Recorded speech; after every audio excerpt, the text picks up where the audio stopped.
I'm put 10,000 on your account, nigga. You need to go turn yourself in. Cause you just in the club, just chilling, nigga. You ain't got no mission. You ain't got that. That's how you know that nigga the CIA. That's how you know that nigga the CIA, y'all. Don't let these folks fool y'all. Me and my buddy was in the club with him. And y'all know I played you. I was like, hey, that nigga escaped from New Orleans prison right there. That nigga holler like, nah, that ain't him. I'm like, bro, that is him. He like, that ain't him. Man, I be damn, we wake up the next day with him. Nigga! Here, have a seat, if you don't mind. Good morning. This one or the green one? So, sir, I'm Judge Wolf. This is your extradition. I want to go over your rights. You can decide whether you want to waive extradition or not. You're wanted out of the state of Louisiana for aggravated escape. I'm going to explain to you first what happens if you decide to have an extradition hearing, then what will happen if you decide not to have one.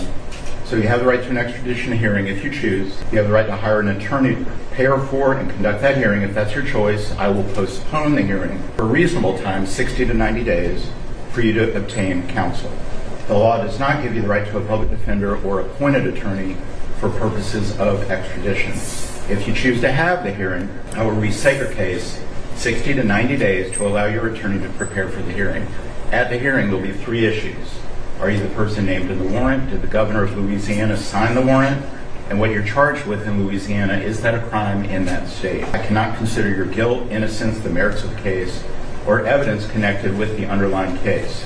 If after the hearing I determine that the requesting state, Louisiana, has met its burden of showing those 3 things, then they would have approximately 15 business days to pick you up. If they don't, then you'd be brought back before me and I would consider releasing you. If after the hearing I were to find that Louisiana failed to prove those 3 things, then you would be released. You also have the right to waive or not have that extradition hearing if you choose. If you waive your hearing, then Louisiana has approximately 15 business days from today to come get you. If they don't, then you'd be brought back before me and I would consider releasing you. However, you may be held up to 30 days before being released.